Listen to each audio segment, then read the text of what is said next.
Oh, okay. I found a way to do it here. I just reopened this. Pouring out his spirit, where all the time we're living in. And chapter 10, verse 7 says that when say in the days of the voice of this, in the days of the voice of the seventh angel, when he shall begin to sound. Well, that's worth maybe thinking about it a little bit. It's like he's going to begin to sound. Well, how long is he going to sound it?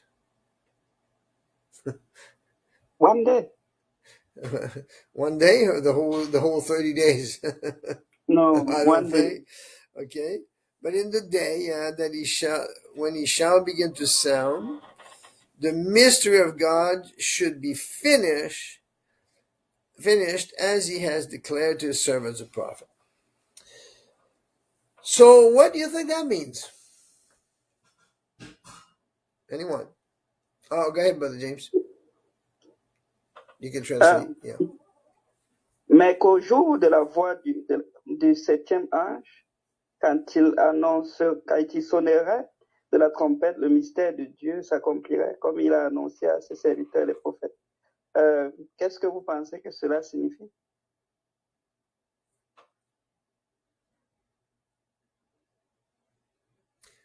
And the reason I ask is because the church is still on earth. The church is not being raptured there. See? La raison pour laquelle je demande, c'est parce que l'Église est encore sur la terre et que l'Église n'est pas enlevée quand cette trompette sonne. L'Église est enlevée plus tard à la trompette de Dieu, qui est différente. Okay? So, what can this mean? Right? And another point to observe, to note about this when this happens, is that when the sixth seal opens, or when the seventh trumpet sounds, same thing, the third woe,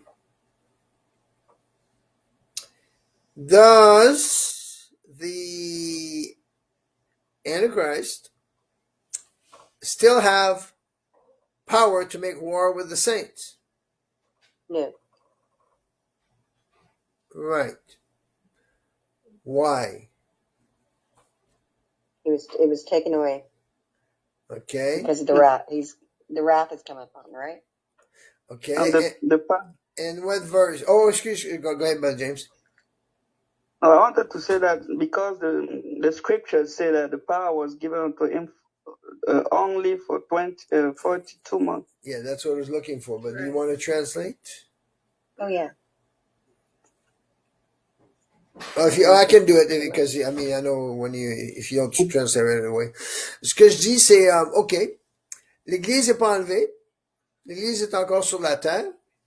Mais la question que j'en ai, OK, mais est-ce que l'Antéchrist, l'homme du péché, a encore la puissance pour faire la guerre aux saints à ce moment-là, quand cette trompette sonne?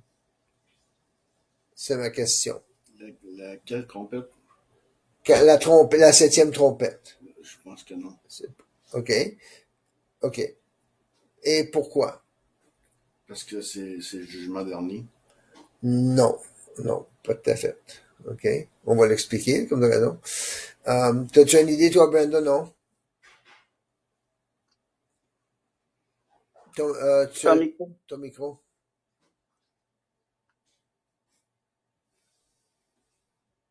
Parce que la dernière trompette, ça vient comme pour donner la paix et l'harmonie. C'est ça. OK. Ça, c'est pas la dernière trompette en passant. C'est la dernière trompette d'ange, c'est la septième trompette. Mais il y a une autre trompette qui est la trompette de Dieu. Et c'est pas la fin encore à ce moment-là. Mais la question, c'est est-ce que l'Antéchrist a encore la puissance? Mais on voit que cette trompette-là, aussi, la septième trompette, c'est le troisième malheur. C'est pas une belle trompette. C'est pas une trompette de... Pour l'Église, c'est correct. Pour les saints. Okay? I'm just saying this trumpet is not the trumpet that brings peace or it's not a great joyful trumpet. It's a trumpet that brings, it's the third woe. So, okay, now the question, and Brother James was saying it, is why do we know that the Antichrist no longer has power to make war with the saints? Okay? La question c'est, comment savons-nous qu'à ce moment-là, l'Antéchrist n'a plus la puissance pour faire la guerre aux saints? And the reason is because there's a verse that tells us, of course. That's what we It's need, right? prophesied. What's that? Right. Mm-hmm. Yeah. It was prophesied. Yeah, right? yeah. Anybody knows where that verse is? Sister Denise, Sister Teresa, Sister Lisa?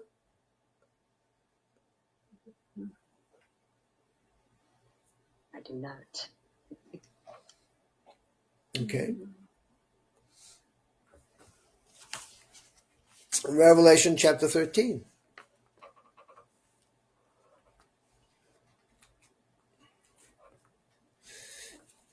Verse 5. Verse 5. Verse 5, eh? Yeah, that's what I thought, yeah. And there was given unto him a mouth speaking great things and blasphemies, and power was given unto him to continue 42 months. OK. En français, 13, Et, verset... et Oh, il lui go ahead. Et il lui fut donné une bouche qui proférait des paroles arrogantes et des blasphèmes, et il lui fut donné le pouvoir d'agir pendant 42 mois. OK. 42 mois. À partir du moment où il gouverne sur la terre. Et à la fin des 42 mois, qui est 1260 jours, il n'y a plus de pouvoir. Mais la septième trompette et cette période-là de 42 mois se termine avec un tremblement de terre à Jérusalem. Et immédiatement après le tremblement de terre, la trompette sonne. Sorry, I just switched from English to French, but that's okay. I'll just come back to English here. All right. 42 months equals 1,260 days, the ministry of the two witnesses. So he's given power for 42 months, and that 42-month period, or 1,260 days, ends with the Jerusalem earthquake in Revelation 11 and verse 14, I believe. Or 13, okay? Doesn't matter. And immediately after the earthquake, what happens? The seventh trumpet sounds. Donc, immédiatement après le tremblement de terre à Jérusalem, pas le grand tremblement de terre, the seventh trumpet sounds. So that 42 months is finished. La trompette de Dieu. Non, pas la trompette de Dieu, je parle de la trompette, non, la septième trompette. On n'est pas à la fin, là, okay? So that trumpet, and it doesn't happen here in chapter 10, it just tells us that when it's going to sound, the mystery of God will be finished. And that trumpet sounds in chapter 11 and verse 15. We know that. That's when it sounds. But that happens right after the ministry of the two witnesses of 1,260 days. Sorry, I'm going too fast. Go ahead, Brother James. You can understand why the students in my bus didn't understand what I was saying. Donc, ce qu'on remarque ici, c'est que après Mais après le règne de l'Antéchrist, qui va durer 42 mois, donc la deuxième moitié des 7 ans, à la fin de ça, il y aura un grand tremblement de terre qui va frapper Jérusalem. Il y aura 7000 morts. Et juste après ça, donc au début du 6e sceau, il y a l'ange, justement, Apocalypse chapitre 11, verset 15, qui va sonner de sa trompette. So that 42 months is just finished. Donc ça veut dire que les 42 mois qui précèdent cette trompette sont déjà finis. Mais il n'y a aucune raison qui met fin au pouvoir de l'Antéchrist, ou c'est juste la prophétie qui le dit? Okay, that's very good. Very good point. Richie says, there's no reason that puts the end to the power of the Antichrist? There is. Yes. It says, is it just the prophecy that tells us? That's one thing, but that there is an event that puts the end to his power. Anybody would venture out to maybe figure out, to think what it might be? What happens at the end of the fifth seal? What we've learned about chapter 12?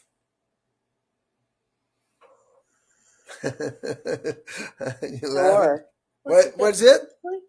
Thor? No. Was it the earthquake? No. But something happens at the same time with the earthquake. There's 7,000 people that died. No. No. Something glorious. What was it? Something glorious. The two witnesses. The two witnesses ascend. Oh, they ascend. Yeah. Ascension of the two witnesses. Yeah. Les deux témoins se font tuer. Ils ressuscitent dans les morts. Et ils montent au ciel. Fait que là, il y a l'air... Ben là, ça vient de détruire la puissance de Satan. That destroys the power of Satan. Because now, the woman is starting to bring forth children from the dead. You know what I mean? When I say the woman, I'm talking about the covenant. Now it's starting to give birth. Right.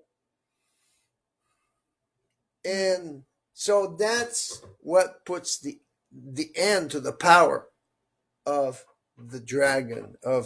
And from then on, right till the end, it's defeat after defeat after defeat after defeat against the Antichrist and against the dragon. Okay? No. So à partir... Go ahead. Oui, l'autre raison aussi, c'est là où on voit le jugement, où même l'Antéchrist, pendant les 30 jours, où lui-même, il est humilié. Quoi. Oui. Yeah. Well, yeah, that's another thing. But yeah, the prophecy tells us there's a resurrection there. And then there's vials of wrath. 7 vials of wrath in 30 days. Il y a 7 coupes de colère qui sont versées sur la terre pendant 30 jours, donc à tous les 4 jours. Il n'y a pas de puissance, là. Il n'y a plus de puissance. La colère de Dieu descend. Okay. So there's quite a few reasons, right? Il y a plusieurs raisons pourquoi il n'y a plus de puissance. There's quite a few reasons why there's no more power. You know? Okay? All right. So we only got 4 verses. Okay. Verse 8 says, in the voice which, go ahead, Sister Teresa, read from verses 8 to 11, I guess. We're going to come to the end, bring it to the end. Okay. And the voice which I heard from heaven spake unto me again and said, go and take the little book which is open in the hand of the angel which standeth upon the sea and upon the earth. And I went unto the angel and said unto him, give me the little book. And he said unto me, take it and eat it up, and it shall make thy belly bitter, but it shall be in thy mouth sweet as honey. And I took the little book out of the angel's hand and ate it up. And it was in my mouth sweet as honey. And as soon as I had eaten it, my belly was bitter. And he said unto me, Thou must prophesy again before many people, nations, tongues, and kings. Okay. Et la voix que j'avais entendue du ciel me parla de nouveau et dit, Va, prends le petit livre ouvert dans la main de l'ange qui se tient debout sur la mer et sur la terre. Et j'allai vers l'ange en lui disant de me donner le petit livre.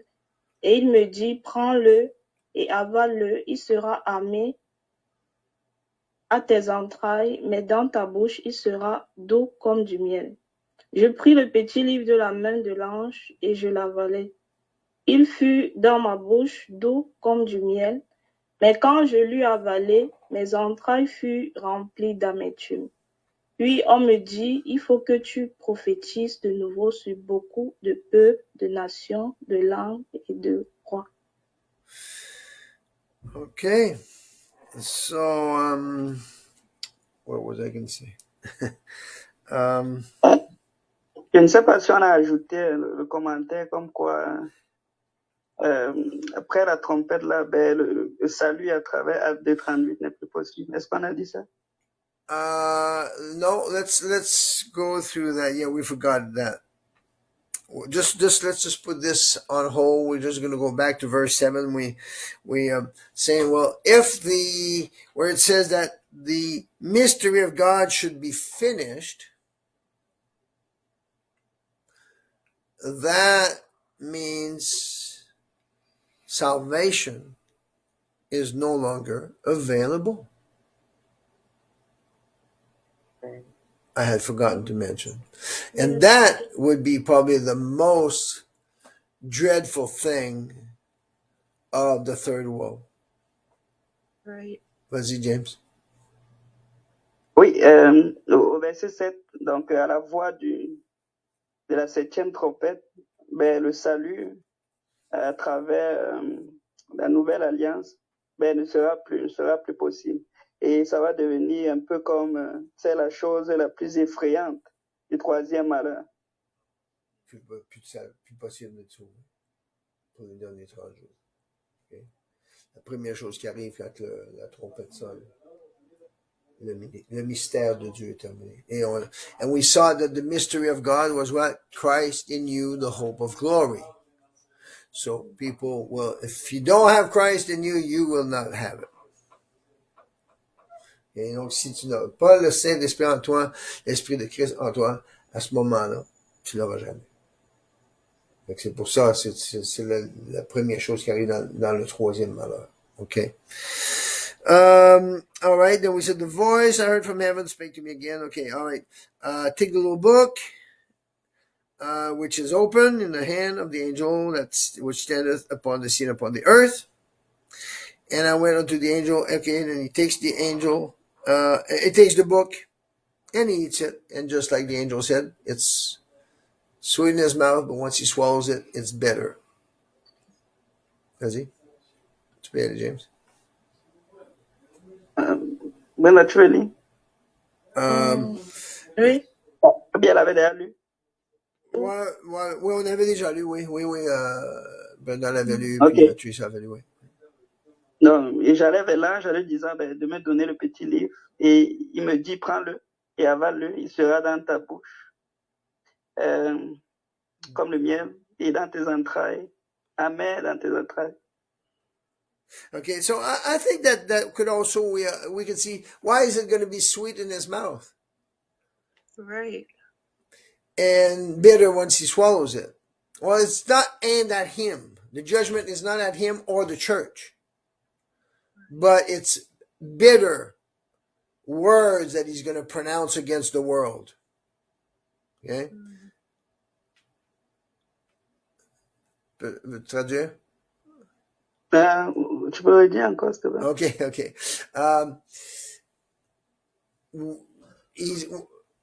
When he eats it, it's going to be sweet in his mouth because the judgments are not aimed at John or the church. Mm-hmm. Ok, donc quand il va manger, ce sera sucré comme du miel, parce que les jugements qu'il va prononcer, ben, c'est pas dirigé contre lui. John. Ouais, pas contre lui ni contre l'Église. OK? Ici. Ouais.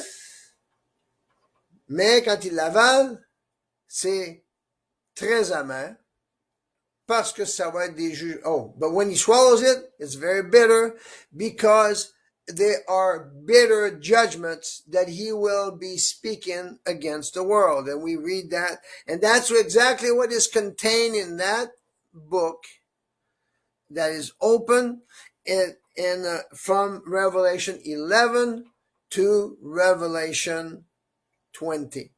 There's not a lot of glorious things in there. You know, a little bit about the church, but for the world, it's going to be very bitter. You know. Donc, les jugements qu'il va prononcer, mais justement, vont enfanter des jugements drastiques pour le monde. Amer, oui, des jugements amers. Et c'est pourquoi le livre, quand il avale, qui est dans les entrailles, c'est amer. Parce qu'après ça, il va prononcer des paroles amères contre le monde. Okay? And that's where he's told. He says, I took the little book. It was just like the angel said to me, like the voice said to me. It was sweet in my mouth, bitter in my belly. And then he received this instruction. You got to prophesy now.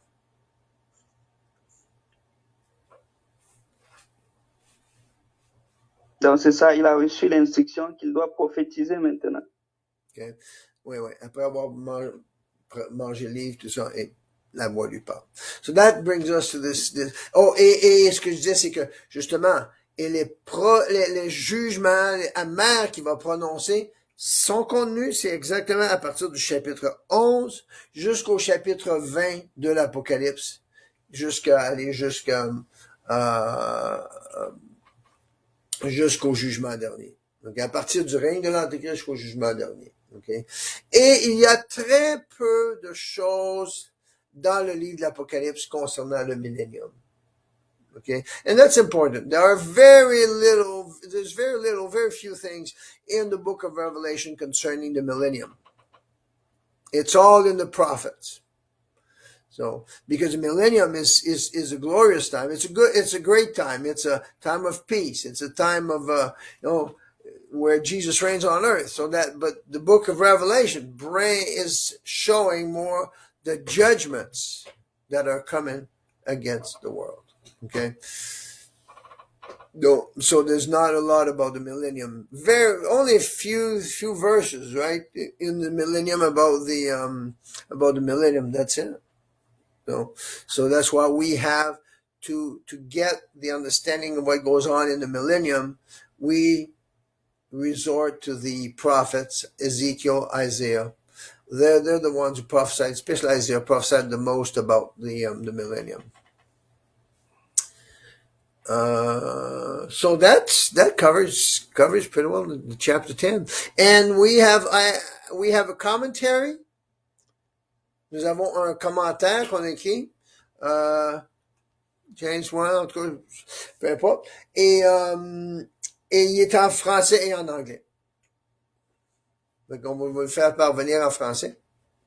Et on va vous faire parvenir en anglais. So we have it. That commentary we wrote. Did you get to it, Sister Lisa? Or no? You didn't have time, probably. Eh? What? The chapter 10 commentary. Well, we talked. Yeah, I just talked to you a little bit last night. But anyway, it's written. I'll send it to you again to everybody. I was going to say, but did I get to it? I never was given it. I don't. Oh, it's in the group. It's in the group, in the Facebook group. But that's okay. That's fine. I'll send it to you personally. I know I got a bunch of stuff to send to you too, Sister Denise, that I've been behind. Yeah. And are you? Is your WhatsApp working? No, I couldn't get it to work. Oh, okay. Okay. Was there any more questions, commentaries, things you want to say about this chapter 10? Or anything that we covered today? Y avait-il des questions, des commentaires ou n'importe quoi pour vous, qu'est-ce qu'on a couvert aujourd'hui? Before we stop recording. Ben moi, je voudrais me faire faire un chemin avec toi. Là, après. OK. OK. Ouais. Okay. No. Okay. I'll just stop the recording and we can just finish with a few things and.